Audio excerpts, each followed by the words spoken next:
യുദ്ധത്തിൻ്റെ ഒരു മൂർധന്യ അവസ്ഥയിലേക്ക് പോകുന്ന ഒരു ഘട്ടത്തിലാണ് പെട്ടെന്ന് പാകിസ്ഥാനും അമേരിക്കയും ഒരുപോലെ ഇടപെട്ടിട്ട് വെടിനിർത്തൽ വേണമെന്നുള്ള ആവശ്യം ഉന്നയിച്ചത്. കാരണം നമുക്കറിയാം, ഏകദേശം 84 മണിക്കൂർ തുടരെയുള്ള ഷെല്ലാക്രമണവും മിസൈൽ ആക്രമണവും വെടി ഉതിർക്കുന്നതും ഒക്കെ പാകിസ്ഥാൻ്റെ നട്ടലൊടിയാണ്. പക്ഷേ വളരെ പെട്ടെന്നായിരുന്നു അമേരിക്ക ഇതിനിടയിൽ ഇടപെട്ടിട്ട് വെടിനിർത്തൽ ആവശ്യപ്പെടുകയും യുദ്ധം താൽക്കാലികമായിട്ട് അത് സംഘർഷാവസ്ഥയൊക്കെ മാറ്റണം എന്നുള്ള നിലപാടിലേക്ക് ഇന്ത്യയെ കൊണ്ടുവന്ന് എത്തിച്ചത്. അത് ഇന്ത്യ പെട്ടെന്ന് അംഗീകരിക്കുകയൊക്കെ ചെയ്തു. പക്ഷേ ഇതിൻ്റെയൊക്കെ പിന്നിൽ എന്താണ് ഇത്ര വേഗം ഇവർ നമ്മൾ ഈ പുറമേ പറയുന്നത് പോലെ ഈ 2 ദിവസം കൊണ്ട് ഉള്ള അവരുടെ പരാജയമാണോ, അവരുടെ നട്ടൽ ഒടിഞ്ഞത് കൊണ്ടാണോ, അല്ലെങ്കിൽ അവരെ മൊത്തം തരിപ്പണമാക്കും എന്നുള്ളൊരു അവരുടെ ഭയമാണോ എന്നൊക്കെയുള്ളൊരു ചിന്തകൾ വരുമ്പോഴും, പക്ഷേ ഒരു ഭാഗത്ത് ഒന്ന് ചിന്തിക്കുമ്പോൾ ചില വിവരങ്ങളുടെയൊക്കെ അടിസ്ഥാനത്തിൽ ഒരു ആക്രമണം, അതായത് ഒരു മിസൈൽ ആക്രമണത്തിന് ശേഷമാണ് അതിവേഗം തന്നെ വെടിനിർത്തൽ ആവശ്യപ്പെട്ടുകൊണ്ട് പാകിസ്ഥാൻ അമേരിക്കയുടെയും മറ്റുള്ള അറബ് രാജ്യങ്ങളുടെയൊക്കെ കൈകാലുകൾ പിടിച്ചിട്ട് അവസാനം അമേരിക്ക ഇതിനകത്ത് അമേരിക്ക അതിവേഗമാണ് ഇടപെട്ടത്. അതിൽ തന്നെ ചില ദുരൂഹതകളൊക്കെ വന്നിട്ടുണ്ട്. പക്ഷേ ആ ഒരു മിസൈൽ ചെന്ന് പതിച്ചതിന് ശേഷമാണ്, അതായത് കിർണ കുന്നിൽ ഇന്ത്യയുടെ മിസൈൽ പതിച്ചതിന് ശേഷമാണ് ഇത്തരത്തിൽ ഒരു ആവശ്യവുമായി അമേരിക്കയും പാകിസ്ഥാനും ഒത്തൊരുമിച്ച് വരുന്നത്. അതിൻ്റെ നിഗൂഢതകൾ എന്തൊക്കെയാണെന്ന് ഉള്ളതാണ് നാം ചിന്തിക്കേണ്ടിയിരിക്കുന്നത്. കാരണം ഈ കിർണ കുന്നിൽ ഒരു മൊട്ടക്കുന്നാണ്. അത് നമ്മൾ കാണുമ്പോൾ പ്രത്യേകിച്ച് ഒരു തരിശായി കിടക്കുന്ന ഒരു മൊട്ടക്കുന്ന് മാത്രമാണ്. അവിടെ പ്രത്യേകിച്ച് ഒന്നുമില്ല. അവിടേക്കാണ് ഇന്ത്യൻ മിസൈലുകൾ പതിച്ചത്. ഒപ്പം തന്നെ അവിടുത്തെ ഈ മിസൈൽ പതിച്ചതിന് ശേഷമാണ് പാകിസ്ഥാൻ ഒന്ന് ഞെട്ടിയത്, അല്ലെങ്കിൽ ഇത്തരത്തിലുള്ള കാര്യങ്ങളുമായിട്ട് പാകിസ്ഥാൻ വന്നത്. കാരണം അവിടെ പാകിസ്ഥാൻ്റെ വലിയൊരു അമൂല്യ സ്വത്ത് തന്നെയുണ്ട്. പുറത്ത് കിട്ടുന്ന വിവരങ്ങളനുസരിച്ച് പാകിസ്ഥാൻ്റെ ഒരു അമൂല്യ സ്വത്ത് തന്നെയാണ് ഈ കിർണ. പുറമേ നിന്ന് നോക്കുമ്പോൾ ഈ പറഞ്ഞത് ഒരു കുന്ന് മാത്രമാണ്, അല്ല പ്രത്യേകിച്ച് യാതൊന്നുമില്ല. കാരണം പാകിസ്ഥാൻ്റെ തലസ്ഥാനമായ ഇസ്ലാമാബാദിൽ നിന്നും അധികം ദൂരമല്ലാത്ത ഈ ഒരു സ്ഥലമാണ് ഈ ഒരു കുന്ന്.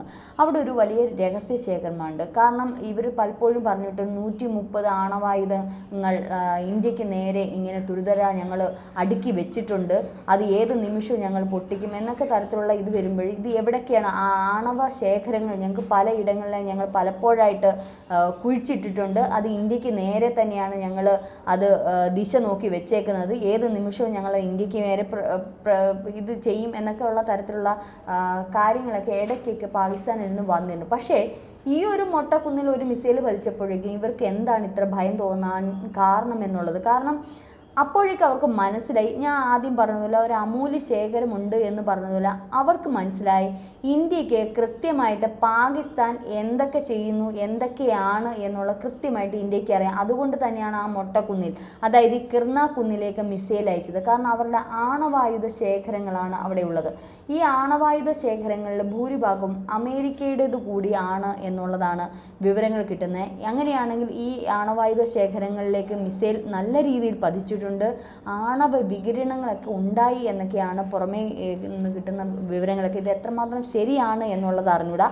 അപ്പോൾ ആണവ വികിരണങ്ങൾ ഉണ്ടാകുന്നു, ഒരു ഭാഗത്ത് ഇന്ത്യ അടിച്ചുകൊണ്ടിരിക്കുന്നു. കാരണം അവർക്കറിയാം കിർണ കുന്നിൽ ഒരാക്രമണം ഉണ്ടായപ്പോൾ വീണ്ടും ഇന്ത്യ അവിടത്തേക്ക് തന്നെ കൊടുക്കും. കാരണം ഇന്ത്യക്ക് വേണ്ടി പൊട്ടിക്കാതിരുന്ന ആണവ ആയുധങ്ങളൊക്കെ അവിടെ പൊട്ടിയില്ലെങ്കിൽ അതിൻ്റെ സൈഡ് എഫക്റ്റുകൾ പാക് ജനത അല്ലെങ്കിൽ ആ ഒരു രാജ്യം അനുഭവിക്കേണ്ടി വരും. അങ്ങനെയാണ് വലിയൊരു ദുരന്തത്തിലേക്ക് സ്വന്തമായിട്ട് മാന്തിയ ഒരു അവസ്ഥയിലേക്ക് പാകിസ്ഥാൻ അകപ്പെട്ടു എന്നുള്ളൊരു ബോധ്യം വന്നത് ആ ഒരു ഭയത്തിലാണ്. ആവാം ഈ പറഞ്ഞതുപോലെ വെടിനിർത്തൽ വേണമെന്നും താൽക്കാലികമായി ഞങ്ങൾ ഒന്നും തന്നെ ചെയ്യുന്നില്ല, ഞങ്ങളോട് ക്ഷമിക്കണേ എന്നുള്ള നിലവിളിയിൽ ഒരു പക്ഷേ അമേരിക്കയുമായി കൂട്ടുപിടിച്ചിട്ട് ഇത്തരത്തിൽ ഒരിത്. കാരണം അമേരിക്കയും ഇത്തരത്തിലുള്ള സഹായവുമായി പെട്ടെന്നാണ് ഈ പറഞ്ഞുകൊണ്ട് ഇന്ത്യയെ സമീപിക്കുകയും പെട്ടെന്നാണ് ഈ ഒരു മീഡിയേഷൻ നടത്തി ഒറ്റ ദിവസം കൊണ്ട്, ചില മണിക്കൂറുകൾ കൊണ്ടാണ് ഇന്ത്യയും ആ ഒരു തീരുമാനത്തിലേക്ക് എത്തിയത്. ഈ കിർണ കുന്നിനടുത്തുള്ള നൂർഖാൻ എയർബേസിലും ഇന്ത്യയുടെ മിസൈൽ പതിച്ചിരുന്നു. ഇതോടെ പാകിസ്ഥാൻ നെട്ടോട്ടമോടുകയാണ്. കാരണം അധികം വൈകാതെ പാകിസ്ഥാൻ്റെ സൈനിക നിർവഹണ ചുമതല വഹിക്കുന്ന ഡയറക്ടർ ജനറലാണ് ഇന്ത്യയെ ഈ വെടിനിർത്തൽ ആവശ്യപ്പെട്ട് ആദ്യം വിളിച്ചിരുന്നത്. പിന്നീടാണ് അമേരിക്കയിലേക്ക് പോയതും. കുഗ്രാമത്തിലെ കുന്നിൻ്റെ ഈ ഒരു പ്രസക്തി അത്രയേറെ ഉണ്ട് എന്നുള്ളതാണ് ഇപ്പോൾ മനസ്സിലാക്കാൻ പറ്റുന്നത്. മെയ് 10 ഇന്ത്യ ഈ നടത്തിയ വലിയ ആക്രമണം, മിസൈൽ ഇട്ടത്. കാരണം അതായത് ഇതിന് കാരണമായി പറയുന്നത് ഇവിടെയാണ് പാകിസ്ഥാൻ്റെ ആണവ ശേഖരം എന്നുള്ളതാണ് നമുക്ക് പുറത്തു വരുന്ന റിപ്പോർട്ടുകളൊക്കെ. അത് പല ഇത്തരത്തിലുള്ള ഇൻ്റർനാഷണൽ ചാനലുകളൊക്കെ ഇത്തരത്തിൽ പല ഗൂഗിളിൽ സെർച്ച് ചെയ്യുമ്പോഴൊക്കെ നമുക്കതൊക്കെ കാണാൻ പറ്റുന്നുണ്ട്. പല ചാനലുകളും ഇതൊക്കെ റിപ്പോർട്ട് ചെയ്യുന്നുണ്ട്. അന്താരാഷ്ട്ര ചാനലുകളിലൊക്കെ ഇതൊക്കെ ഇത്തരത്തിലുള്ള വാർത്തകളൊക്കെ വന്നിട്ടുണ്ട്. ഈ കിർണാക്കുന്ന് വെറും ഒരു മൊട്ടക്കുന്ന് എന്ന് തോന്നുമെങ്കിൽ ഈ ഉപഗ്രഹ ചിത്രങ്ങളും മറ്റ് സൈനിക വിശകലനങ്ങളും ഒക്കെ വിരൽ ചൂണ്ടുന്നത് ഈ കുന്നിലേക്ക് മറ്റൊരു തലത്തിലാണ്. ഇവിടെ ഈ ഒരു ആണവായുധങ്ങൾ ശേഖരിക്കുന്നതിനുള്ള വേണ്ടുന്ന കാര്യങ്ങളെല്ലാം ഇവിടെ ക്രമീകരിച്ചിട്ടുണ്ട്. ഇതിനകത്ത് തന്നെ വലിയ വലിയ കെട്ടിട സമുച്ചയങ്ങളുണ്ട്. നിരവധി വാതിലുകളും അതുപോലെ തന്നെ ഈ ഇരട്ടി കോൺക്രീറ്റുകളൊക്കെ കെട്ടി വലിയ കടുപ്പത്തിൽ തന്നെയുള്ള വലിയ കോൺക്രീറ്റുകൾ വെച്ചിട്ടുള്ള വലിയ സമുച്ചയങ്ങളും ഒക്കെ ഇതിനകത്തുണ്ട്, ഈ കുന്നിനകത്തുണ്ട് എന്നുള്ള രീതിയിലാണ്. അത് മാത്രമല്ല ഈ ടണലുകളുണ്ട് ഇതിനകത്ത്. ഈ ഉപഗ്രഹ ചിത്രങ്ങളിലൊക്കെ ഇതൊക്കെ നമുക്ക് കാണാം. നമ്മുടെ ISRO മേധാവി തന്നെ പറഞ്ഞിരുന്നു 10 ഉപഗ്രഹങ്ങളാണ് നമ്മുടെ രാജ്യത്തെ സംരക്ഷിക്കാനായിട്ട് പാകിസ്ഥാൻ ഉൾപ്പെടെ നിരീക്ഷിച്ചുകൊണ്ടിരിക്കുകയാണ്. അപ്പോൾ ഇത്തരത്തിലുള്ള ചിത്രങ്ങളൊക്കെ ഒരു പക്ഷേ ഇന്ത്യക്ക് കിട്ടാൻ സാധ്യതയുണ്ട്. അപ്പം ഈ ആണവായുധ ശേഖരം പാകിസ്ഥാന് എവിടെയാണ് എന്താണെന്ന് പോലും അറിയാത്തടത്താണ് ഞങ്ങൾ വെച്ചിരിക്കുന്നത് എന്നൊക്കെ പാകിസ്ഥാൻ തട്ടിവിടുമ്പോഴും ഒരു പക്ഷേ ഇന്ത്യ അത് മനസ്സിലാക്കി എന്നുള്ളത് ഒരു ഞെട്ടലോടെയാണ് അവരത് കണ്ടെത്തിയത്, അവരത് അക്സെപ്റ്റ് ചെയ്തത്. കാരണം ഇന്ത്യയെ പറ്റിക്കാൻ കഴിയില്ല എന്നുള്ളത് അവർക്ക് പൂർണ്ണമായും മനസ്സിലായി എന്നുള്ളതാണ് ഇതിൽ നിന്ന് മനസ്സിലാക്കുന്നത്. ഈ കുന്നിൻ്റെ ഒരു തന്ത്രപരമായ പ്രാധാന്യം ഇന്ത്യ നേരത്തെ തിരിച്ചറിഞ്ഞു എന്നുള്ളതാണ്. ഈ കുന്നിൻ്റെ ഒരു ഭാഗത്ത് ഇന്ത്യയുടെ മിസൈലുകൾ പതിച്ചിട്ടുണ്ട്. ബങ്കറുകൾ വരെ തുളച്ചു പോകാൻ തക്ക ശേഷിയുള്ള മിസൈലുകളാണ് ഇപ്പോൾ പതിച്ചിരിക്കുന്നത്. സാധാരണ സ്ഫോടനങ്ങൾക്കൊന്നും ഇതിനകത്ത് സൂക്ഷിച്ചിരിക്കുന്ന ഈ ആണവ ശേഖരം അല്ലെങ്കിൽ ആണവായുധങ്ങളെയൊന്നും ഇതിൻ്റെ സ്ഫോടനമൊന്നും നടത്താനുള്ള കഴിവില്ല. അപ്പം അത്രത്തോളം ഒരു പക്ഷേ ബ്രഹ്മോസ് പോലുള്ള പലതരത്തിലുള്ള എന്തോ ഒരു സംഗതി തന്നെയാണ്, മിസൈൽ തന്നെയാണ് ഇന്ത്യ അവിടേക്ക് ലക്ഷ്യം വെച്ച് ഉന്നം വെച്ച് വിട്ടിരുന്നത്. ഏതായാലും അതിൻ്റെ ഒരു ഭാഗം തന്നെ തകർന്നു എന്നുള്ളതാണ് പറയുന്നത്. അതുപോലെ തന്നെ ഈ നൂർഖാൻ എയർബേസും തന്ത്രപ്രധാനമായ പാകിസ്ഥാൻ്റെ ഒരു ഇടം തന്നെയാണ്. ഇതും ഈ കിർണാക്കുന്നിനടുത്തുള്ള ഒരു എയർബേസാണ്. ഇവിടെയും ഇന്ത്യ അപ്പോൾ ഈ തന്ത്രപ്രധാനമായിട്ടുള്ള ഈ എയർബേസുകളുള്ള ഈ 2 സ്ഥലങ്ങളിലും ഇന്ത്യ ആക്രമിച്ചു എന്നുള്ളതാണ് പുറത്തു വരുന്ന വാർത്തകൾ. അത്തരത്തിലാണ് പാകിസ്ഥാൻ്റെ ആണവ നിയന്ത്രണത്തിനുള്ള സംവിധാനങ്ങൾ ഇതിന് തൊട്ടടുത്തായിട്ടുള്ള കാര്യങ്ങൾ തന്നെയാണ്.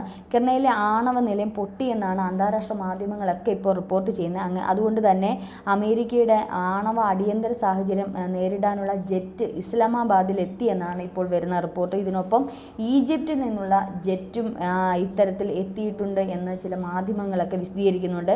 ഇതെല്ലാം സൂചിപ്പിക്കുന്നത് അമേരിക്ക ആണവ അടിയന്തരാവസ്ഥയിലേക്ക് പോകുന്നുവെന്നാണ് യുദ്ധമേഖലയിലെ വാർത്തകൾ നൽകുന്ന അന്താരാഷ്ട്ര മാധ്യമങ്ങളും ഈ ഒരു സംശയം തന്നെ പ്രകടിപ്പിക്കുന്നുണ്ട്. എന്ത് തന്നെയായാലും പാകിസ്ഥാൻ വല്ലാത്തൊരു അടി തന്നെയാണ് ഈ കിർണാക്കുന്നിലെ ഈ ആക്രമണം. കാരണം മറ്റുള്ള ആക്രമണങ്ങളെല്ലാം പാകിസ്ഥാൻ അതിൻ്റേതായ രീതിയിൽ അത് പിടിച്ചു നിന്നെങ്കിലും പക്ഷേ ഇതിൽ ഈ വെറും ഒരു മൊട്ടക്കുന്നിൽ ആക്രമിച്ചതാണ് പാകിസ്ഥാന് വലിയൊരു തിരിച്ചടി ആയത്. കാരണം കാരണം അതിൽ ചില വികിരണങ്ങളൊക്കെ ഇപ്പോൾ സംഭവിച്ചിട്ടുണ്ട്. കാരണം ഇനിയും ഇന്ത്യയെ പ്രകോപിപ്പിച്ചാൽ അല്ലെങ്കിൽ ഇത്തരത്തിൽ മുൻപോട്ട് പോയാൽ ഇന്ത്യ അത് തകർത്ത് തരിപ്പണമാകും. സ്വന്തം കുഴി സ്വന്തമായിട്ട് മാന്തുന്ന അല്ലെങ്കിൽ പൊട്ടിത്തെറി അവിടെ തന്നെ ഉണ്ടാകാൻ തരത്തിൽ, അതായത് പാകിസ്ഥാൻ്റെ ആണവായുധങ്ങൾ കൊണ്ട് തന്നെ പാകിസ്ഥാനെ നശിപ്പിക്കാൻ ഇന്ത്യക്ക് പറ്റും എന്നുള്ളൊരു ഞെട്ടിക്കുന്ന ആ ഒരു വിവരം പാകിസ്ഥാനും കൂടി മനസ്സിലാക്കിയത് കൊണ്ടാണ് അമേരിക്ക അതിവേഗം ഇടപെട്ടുകയും അല്ലെങ്കിൽ അമേരിക്കയും ഇത്തരത്തിൽ അവരുടെ ആണവ ശേഖരങ്ങളൊക്കെ ഇത്തരത്തിൽ പാകിസ്ഥാൻ വഴി അവിടെ സൂക്ഷിക്കുന്നുണ്ട് എന്നൊക്കെയുള്ള വാർത്തകളും പുറത്തു വരുന്നു. അപ്പോൾ അങ്ങനെയാണെങ്കിൽ അമേരിക്ക അടിയന്തരമായിട്ട് ഇടപെടാനുള്ള കാരണവും ഇത്തരത്തിലായിരിക്കാം. എന്തു തന്നെയായാലും ഇപ്പോൾ താൽക്കാലികമായിട്ട് ഇത് നിർത്തിവെച്ചു എന്നുണ്ടെങ്കിലും ഒരു പക്ഷേ ഈ ഒരു കാരണത്താലായിരിക്കാം ഒരു പക്ഷേ ഈ ഒരു സംഘർഷം നിർത്തിവെച്ചത്. അങ്ങനെയെങ്കിൽ വീണ്ടും ഇതിന് ഇരട്ടിയായിട്ട് പാകിസ്ഥാൻ തിരിച്ചടിക്കുമെന്നുള്ള വാർത്തകളും വരുന്നുണ്ട്. എന്നാലും ഇപ്പോൾ ഒരു സമാധാന അന്തരീക്ഷമാണ് പോകുന്നതെങ്കിലും വീണ്ടും പാകിസ്ഥാൻ ഇന്ത്യയെ തിരിച്ചടിക്കും അല്ലെങ്കിൽ വലിയൊരു യുദ്ധം നടത്താൻ സാധിക്കും. കാരണം പാകിസ്ഥാൻ്റെ നിരവധി സൈനികരും തീവ്രവാദികളും ഒക്കെ കൊല്ലപ്പെട്ട സാഹചര്യത്തിൽ വെറുതെ ഇരിക്കില്ല എന്നുള്ളത് ഇന്ത്യക്ക് നന്നായിട്ട് അറിയാം. സമാധാനപരമാണ് എന്ന് പറയുമ്പോഴും ഏത് നിമിഷവും ആ സമാധാനം നഷ്ടപ്പെടുന്ന അവസ്ഥയിലാണ്. പക്ഷെ അങ്ങനെയെങ്കിൽ ഇനി ഇന്ത്യ മോദി നമ്മുടെ പ്രധാനമന്ത്രി പ്രത്യേകമായിട്ട് പറഞ്ഞിട്ടുണ്ട്, ഏതെങ്കിലും തരത്തിൽ ഇനി ഒരു പ്രകോപനമോ ഏതെങ്കിലും തരത്തിൽ ഇനി ഇന്ത്യക്കെതിരായിട്ട് എന്തെങ്കിലും ഒരു നീക്കമോ പാകിസ്ഥാൻ ഉണ്ടായിക്കഴിഞ്ഞാൽ ഇന്ത്യ അതിശക്തമായിട്ട് തന്നെ തിരിച്ചടിക്കുക, അത് യുദ്ധമായി തന്നെ കണ്ട് തിരിച്ചടിക്കുക തന്നെ ചെയ്യും.